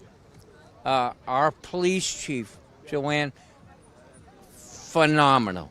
You think he's doing a good job in response to what happened? They did everything right. Biddeford, Saco were on the scene first. State police showed up, and then the FBI came in. And, yeah, it was an ugly scene up there, and it tied up our city, but all the protesters come out. It's their right. I gave them that right. Served my country. Yeah, 11 years Navy, Desert Storm, go all the way back to Vietnam, involved very much with the veterans. I was worried about tonight. I bring my granddaughter down here. I didn't bring her down here tonight. And I said, my only beef with all you guys, don't cause any problems. You already tied up our city. The big thing is, and like this woman over there, fuck ICE. I don't want my grandchildren and my children to see that. That's all. That was my beef. That's all. So you support their right to free speech and their First Amendment rights? I do. I do too. I fought for that. Of course. Yeah. Right or wrong. Wait for the investigation to come over. It's all politics, liberals, everything, whatever. I got 4 death threats yesterday. I said, take down the fucking signs. I bring my children down here. I live here. I'm a taxpayer. You lived here your whole life, sir? No. Boston. I'm actually South Boston, my thing, and then 20 years in all the Boston hospitals and served in the military. And I'm just saying, and you go up and bang on a senator's door and you terrorize people. Our police department, that's what I want to say. They did a phenomenal job. Wait for all the facts to come out, okay? And they got masks on. I said, why are you wearing a mask? It's your right to protest. It's your right to do that. However, how are ways you would see, like, say you had an issue and you wanted to protest, or you wanted to raise your voice? How would you? Well, I wouldn't wear a mask and exercise my rights, but I'm not gonna do obscenities and obstruct other people's business in the town. I'm a very intelligent guy, and like I said, I went on all 5 networks yesterday, and I said the same thing. And we kind of have this sucks what happened. Everybody's upset about it. He was apparently legal and that, and I had a friend that witnessed the whole thing and wouldn't go on camera with the shots and the bodies and everything. But our city, Biddeford, Saco, State Police, FBI, did everything right. And then they all showed up, and you got no right, I guess. Do they have a right to go up to a senator's office, bang on the door? I guess they think they do. And wear a mask and hide. It could be like the emotions and the anger, because this is like something we've seen across the country. Same thing. It happened in Houston last week, and I get it all. And even now, Trump said last week, I am a Trump supporter, but they stopped the traffic stops and he restarted it. And the Minnesota thing, we don't want Minnesota here. You know what I mean? I got it. And but exercise your rights, protest peacefully. That's all. Wait for the facts to come out. And things haven't been good for ICE. I agree. I'm not an ICE agent. I was military and then a thing, and I'm an intelligent. But I don't want to bring I told Joanne, I don't want to bring my daughter down here every Wednesday night. I live right there. I didn't bring her down tonight. I don't want to see the fuck ICE songs. Yeah, it's people using their voice in different ways, different levels of it, right? Their First Amendment. Absolutely. I wanted to ask you, sir, also, you mentioned you were a veteran, and you also said you don't really support ICE. You mentioned you support the local police, and I don't know if I don't like a lot of things that's going on, but there are investigations and criminal justice, and I worked that too when I got out of the military. Our police officers, our firefighters, Saco police, they did everything right. They secured the perimeter. They did it. Investigation, it's going to come out. Wait, they all showed up at 12, tied up our city, and then they come down here, and I had 4 death threats. But that's all right. I said, bring it on. I'm 71. All right. What's your name again, sir? Kevin Locke, sir. Thank you for your time and thank you for your service. Got it. All right. All right. Hey, let me get the mic. Yeah. Thanks, guys. Thank you very much, Kevin. Thank you for letting me. Yeah, for sure. Absolutely. All right, guys, we're gonna head up to the memorial where Johan, right? Johan was killed. But please smash the like button, share this live stream, and thank you to the viewers at Midas Touch for watching. If you appreciate the work we are doing here at Status Quo, and you want us to continue this work as the leading independent outlet in the country covering this deadly fascism on the ground, all right, keep us on the ground. We reported on this ICE terror in LA, New York City, New Jersey, Chicago, Minneapolis, North Carolina, Miami, everywhere. And we can't do this without your support. So if you can, sign up now, statusquo.com/join for as low as $5 a month. Leave a super chat. Let us know that you appreciate us doing this work. Like I said, no matter if it's -20, no matter if it's 113 degrees, if it's snowing, if it's raining, we will be out here with the people, giving them the microphone so you could hear what they have to say, because you're not going to get that from the other outlets. All right, let's go up to the memorial.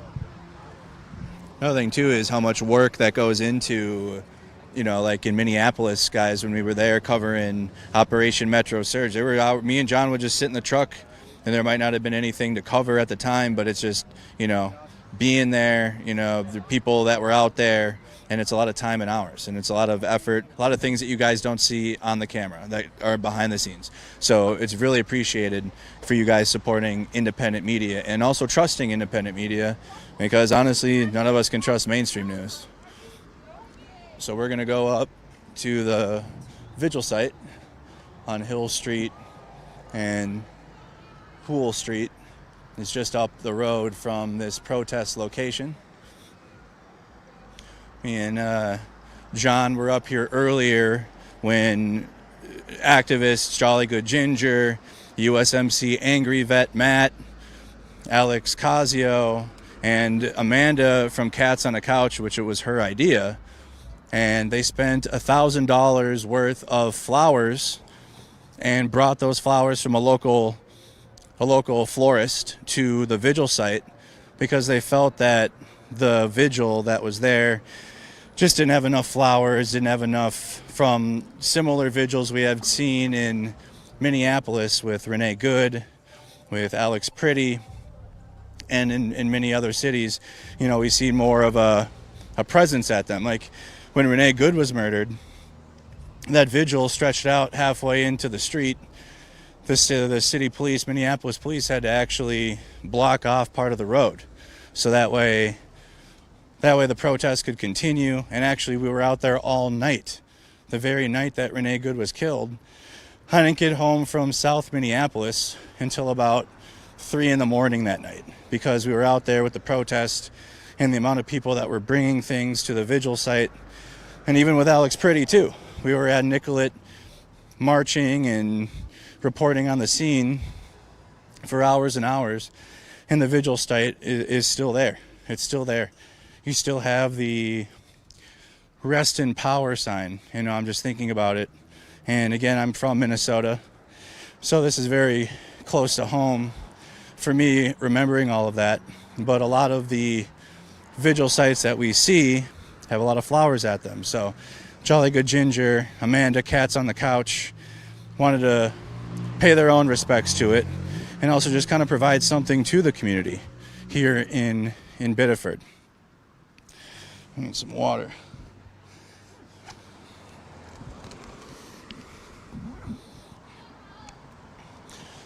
I'm drinking a sip of water here, chat.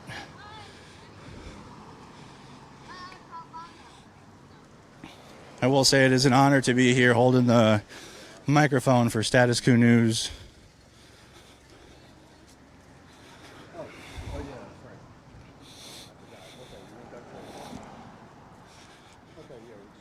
It's really weird doing this without reading the chat, because on Mercado Media, I do read the chat and try to respond to comments in real time.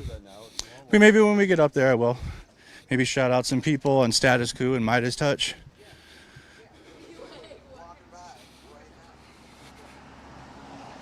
Let's see who's over here on Status Quo News. We got like a big hill to climb, y'all. Hey, shout out what city, what state, where in the world you guys are tuned in from. We got like a worldwide audience on Status Quo News, Midas Touch Network. I do have the chat open, so I will read. Hill Street and Bacon Street, just down the road from the vigil. The street where he was killed is Pool Street. Oh yeah, Pool Street and Hill Street, right on the corner. Some hill walking here. What up, Vegas? We got Wisconsin tuned in. We got Biddeford, Maine tuned in. Welcome, Biddeford. Thank you so much for trusting Status Quo News and independent media here in your home city. Provide the honest truth. Thank you. We got Ohio, BC, Canada. We got Maryland tuned in, Ohio, Twin Cities. Hello, Texas, South Australia. I'm seeing many places also that are affected by the wildfires right now. In Ontario, Canada, a couple people from Ontario checked in. Northern Minnesota. And even here in Maine, while we've been out covering these protests, we've seen the yellow sky from the wildfires. And the smell. You got the red sun. Similar to what we saw from New York City that went viral a few years ago from the wildfire. So, guys, we are arriving to the crime scene here on Hill Street and Pool Street in Biddeford, Maine.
If you guys are just tuning in, we're here on Hill Street and Pool Street at the vigil site where 26-year-old Joan Sebastian Guerrero was killed by ICE agents on Monday. To the left of the screen is where Joan was murdered in the street. You can see individuals gathered over there. There's candles just off the sidewalk. And there actually still is blood stains on the road where Joan was murdered by ICE agents. The community had to kind of cordon off that part of the street to pay respects. So that's why you will see candles and flowers that extend into the road there on the left side of your screen. Many personal notes written. Signs that say the violence is not normal. So we'll go over there. You kind of walk them through. Got it. Got it. So we're gonna walk a little closer to the scene here, you guys, so you guys can kind of gather what this looks like. So right here is the scene where Joan Sebastian Guerrero was murdered. You can see his blood. The blood was running down the street. You can actually you can still see some of the blood stains from when ICE had shot Joan Sebastian Guerrero. He was laying in the street for 5 hours. He was already dead. ICE agents had handcuffed him and taken him out of the car and put him on the ground. Here on the intersection, there's various signs and flowers, candles. One reading, Joan Sebastian Guerrero matters, with a picture next to the sign. You got a placard that just says why, with a question mark.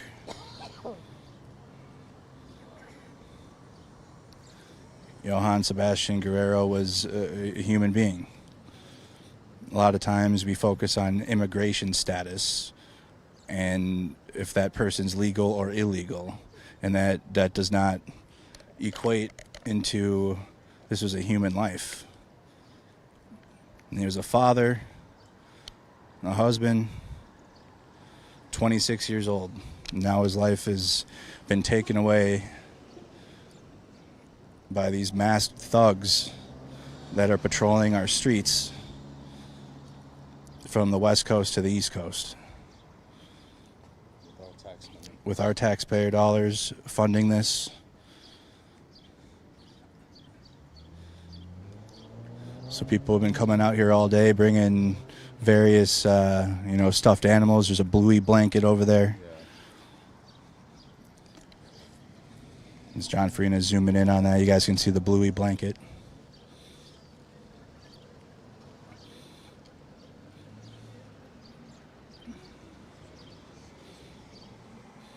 You got sidewalk chalk, one reading, "You will be missed." Signs, ICE equals Gestapo.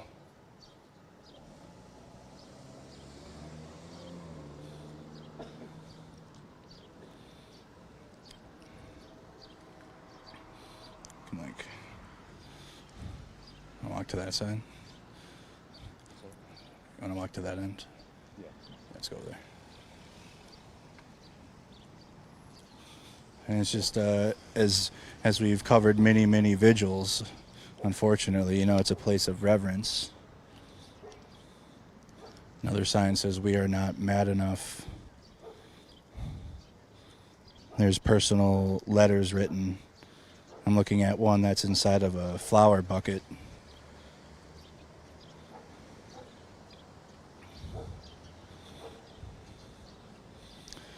One reading, as John has zoomed in, "You are the best dad.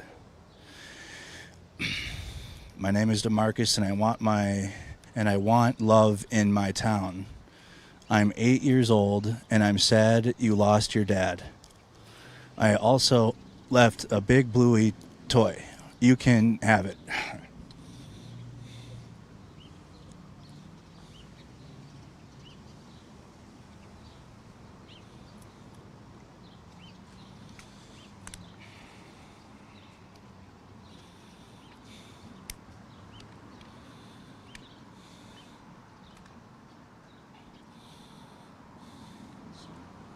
Yeah, you could just read it. So one of the cardboard signs that we got here says, "Stop staining the streets with the blood of the people who built this country."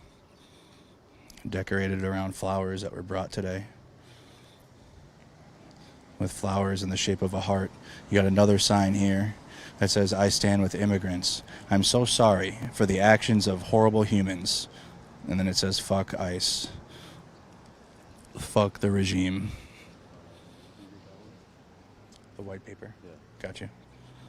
So sorry, guys. I'm just reading that. I'm so sorry. So one reads, neighbor, I don't know you, but I do know that you didn't deserve the horror that was inflicted on you and your family. I am so sorry for the despicable, cruel behavior of my government, sending prayers and strength to your beautiful wife and daughter. Rest in power. You got personal cards, too. Personal notes. You got a cardboard sign at the top that says, hey, ICE, white supremacy is an illness. Get yourself checked.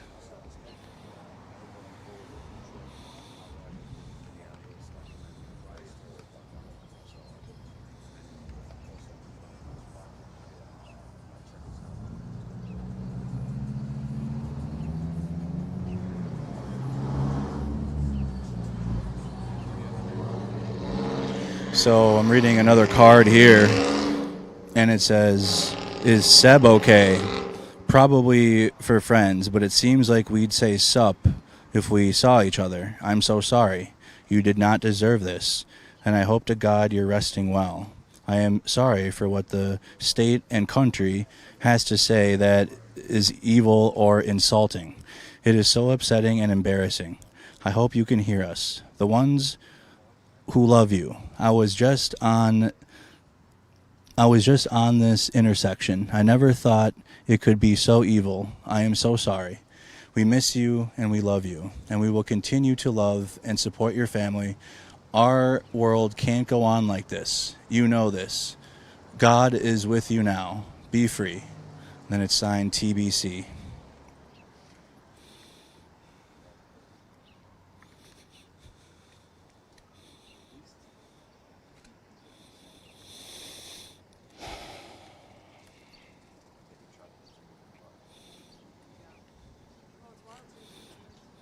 Got another few cards read, we will never stop saying your name. You are always loved. Another one that says, Joan Sebastian Guerrero will be remembered forever. Biddeford will not forget. Moore will not forget. Rest in peace. And then you got another one that says, Maine loves Joan Sebastian Guerrero. Rest in peace.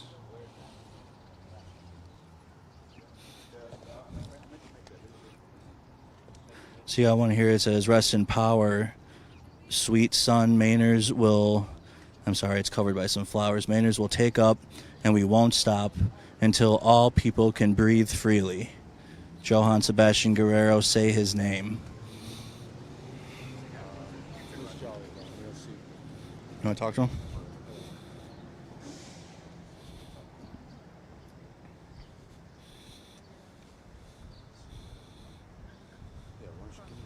See if he wants. All right, guys. We are gonna wrap up in a bit. We got another day tomorrow. So okay, hang out for a bit. Share this. Get this out there. All right. Again, this is where. Johan, right? Johan was shot and killed on Monday. This is the corner of Pool Street and Hill Street in Biddeford, Maine.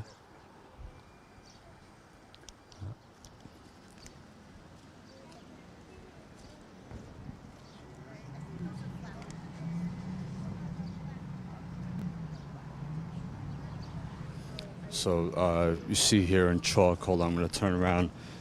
So somebody wrote, "This is blood," because you see here the blood stains. You can see them starting up there and then eventually wash down.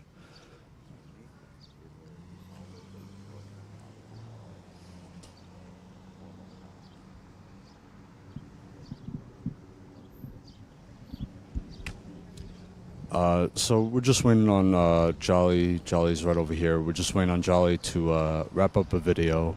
and then we're going to talk to him for a little bit, and possibly one of the locals. We'll try and get one more interview before we wrap up.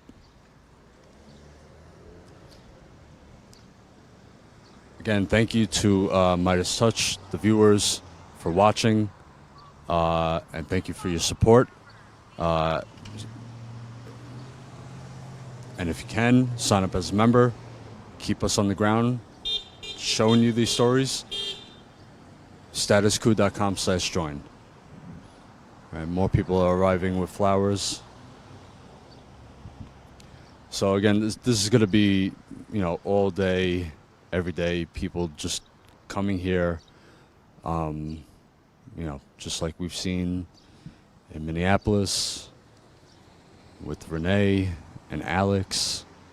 The memorial just kept growing by the day. More people, people were showing up every day. So it's just going to be another one of those. I don't know how many states I have to travel to, but I don't want to keep doing this shit, so this shit's got to stop.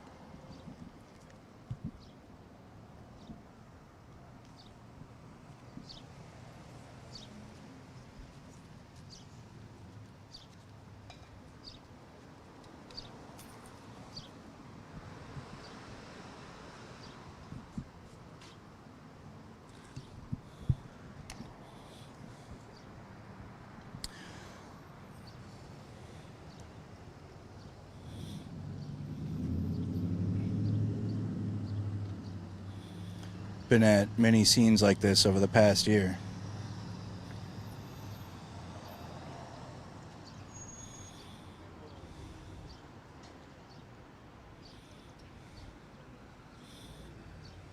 Another community grieving.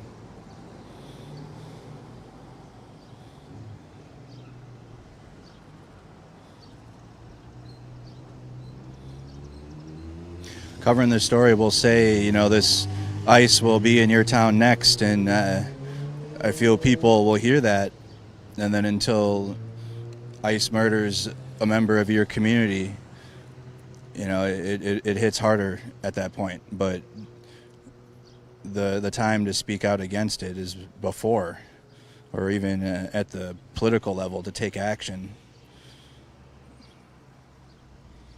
And when we have a culture in our government that funds militarized policing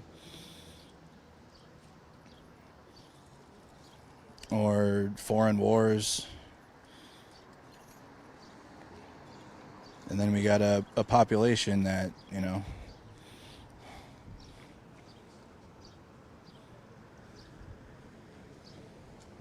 thank you. You had a population that is fairly ignorant. You got a lot of people now that are becoming aware, and even at the park we talked to a couple individuals, one that was just supported Trump in 2016, and now he's in a different place. And then you had a guy out there that he said he did support Trump and was thanking the police and everything, but he supported the First Amendment rights of the protest. So regardless, that type of individual is getting exposed to people standing up for each other and standing up for the community that you live in. Otherwise, the government and the elites will just continue to murder us without any accountability at all.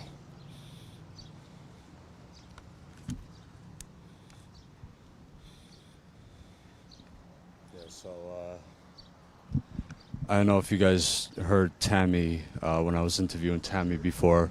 So, Johan's daughter was in the car and witnessed all that. And the reason you see so many bluey blankets, there was a bluey balloon, bluey cards and drawings here, because she was wearing bluey pajamas. Yeah, on Monday.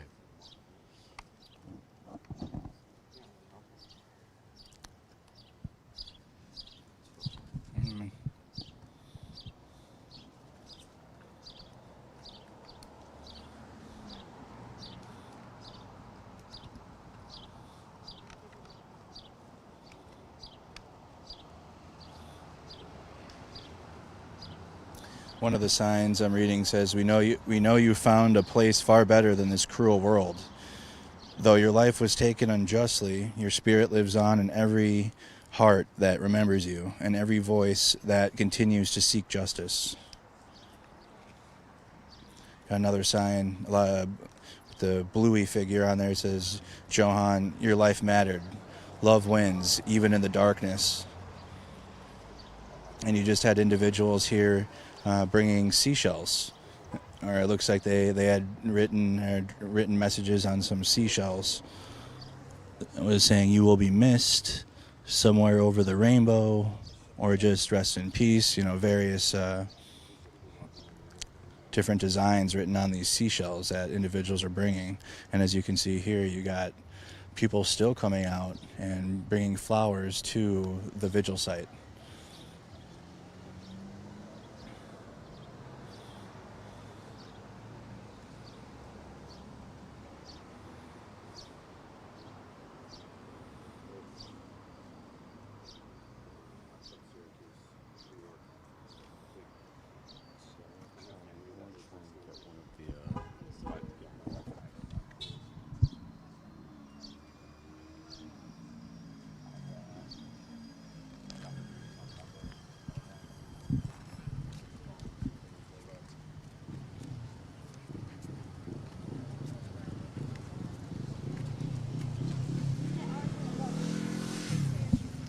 Let's go.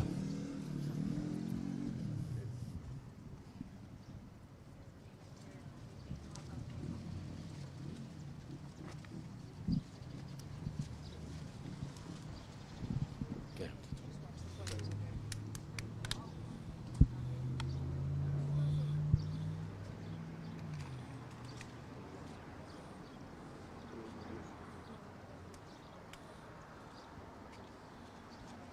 Do you mind talking with us, sir?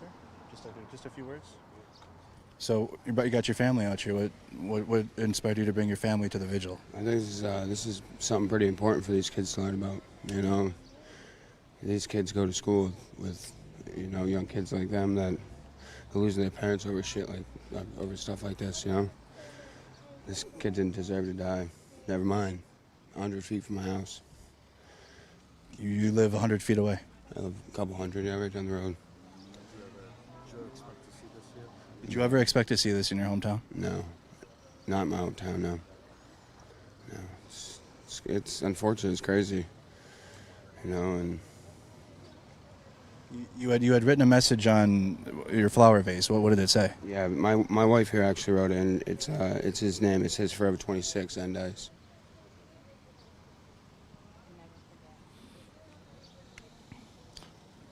What are you hoping happens after this? What are you hoping for? I think what everybody's hoping for isn't really ever going to happen, but this shit just needs to stop. These people come here, they come here for a life just like every one of us is living, you know what I mean? This kid, he was here legally. He wasn't even who they thought he was. Never mind what color he was, where he was from, you know what I mean? He's got kids. And then what gives the government the right to do that and take the matters into their own hands and commit illegal acts? Yeah. No right. No right. Yeah. None. I just want to ask, because when was the last time there's been a murder in this town, in Biddeford? I mean, I'm just saying, There's been a few. What I'm trying to get at is, they're saying this is this is all for public safety, and we're trying to keep people safe. Do you feel safer with these federal agents? Not at all. I mean, they come around, and they think they're above everybody, and it's being shown, and there's a right and a wrong way of doing everything, everything. We don't feel safer with them here, and we don't feel safer, that he's not here. He was causing no harm to anybody, So we're no safer with him gone. Justice needs to be served. What does accountability look like to you? The ICE agents that shot him need to be held accountable for this, and there needs to be, I think, jail time served for this. This is murder in our streets. Yeah. What would you like to see from elected officials? Change. I want them to stand up for us, and they're not. They're not here. They're not. And we need to see change in them. They need to be here for us, especially at this time. I'm sorry. It's all, we've been in Chicago, we've been in Minneapolis, every time there's something like this, and it's always strong words, but no action from them. There's never any actions. We're right back to where we were in Minneapolis, Texas. These are innocent people, and there is no change, and I don't know when there is going to be, but it needs to happen. You mentioned you live 100 feet away. Have you gotten any answers from your local officials or anything, any accountability answers or anything? No, not that I've seen, no. And I mean, all that the public's seen is the video camera from this place of him after he's already been shot in the car. You know what I mean? There's nothing. They're trying to hide something, or there's got to be something, Yeah, it seems like, and then you can see there's other cameras like up in this intersection. Yeah, they say that those are sensors for the emergency department, but I mean every one of our intersections have those what to me look like cameras, but Are you hoping to see more footage or more from what happened here in this intersection from video? Oh, I just I think that the community deserves the answers, and all these people out here protesting, and then you get all the other half talking all this stuff when if it is true, then it's true, but there ain't no swaying them any other way, and it's unfortunate, but this kid didn't deserve to die. I think that's the point being, you know what I mean? The cruelty, right? 30 feet behind us. Blood stains are still on the ground. Yeah. Thank you very much. Thank you so much for your time. Thank you so much. And just saw you on Facebook today. you did? Wow. First time ever. Thank you so much. Status Coup News. Thank you, buddy. Thank you for your time. Nice to meet you guys. Yeah, I know. Keep. You guys, you're the voice for the people. Obviously we can speak, but you put it out for the public. Like you said, you've been to D.C. You've been all over. And I'm sure you both got families. But this is important, and that's why my kids are here. They need to see this. They need to see this. This is, it's just unfortunate. Absolutely, and we do have families, and that's why we make sacrifices, because we know getting this information out is important to change the direction for the future for our kids, and that's why we make those sacrifices. Exactly. Yeah, I agree. Thank you for your time, buddy. One more time. What was your name? Michael. Nice to meet Thank you so much, buddy. We're going to be here for the rest of the week, so we'll see you around. Oh, sure, yeah, I'm sure we'll see you, buddy. All right, let's Wrap up. I don't think You think he's busy? I can go talk. I can go ask him one more. He's going to be He'll be here all week. Yeah, Yeah. Okay. We'll see Jolly all week. You said, yeah. Very emotional scene, you guys back there. We could wrap it up here.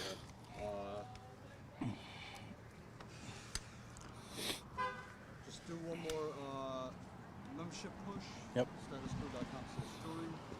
So, guys, we are still on the ground. We've been here since Tuesday, but we have covered this story across the country from last year until right now. We've been on the ground covering this ICE terror in our cities, in our streets for over a year. We are one of the only, or the only independent media platform that's been so consistent covering this, from the back end of it when you have Jordan investigating, or JT investigating behind the scenes and then giving that details, the great John Farina, you got Will, you got Tina, now myself. I'm so blessed to be a part of this team that have been on the ground, as well as Jordan and JT, but everybody's been covering this story for the past year. Guys, for less than $5 a month, which is a cup of coffee, you can support Status Coup. Go to statusquo.com/join and support independent media so we can stay on the ground and can continue telling these stories, guys, like we are here right now outside of this vigil for Joan Sebastian Guerrero, 26-year-old father, husband, legal. He's going through the legal process, but again, for me personally, putting a legal status on someone does not define who they are. He was a human being. Okay, he was a human, and he had his life taken just behind us in cold blood from ICE agents on Monday. We're going to continue to be here through the week. We're going to have more protest coverage for you guys, more interviews, everything that's going on here in Biddeford, Maine. We got you. Make sure you guys hit the like button, subscribe to the YouTube channel, follow on Twitch, follow on all the platforms that you guys are watching. Thank you again for Status Coup. I'm from Mercado Media. So glad to be here reporting live for Status Coup News and Midas Touch Network. I will see you guys the rest of the week. Take care.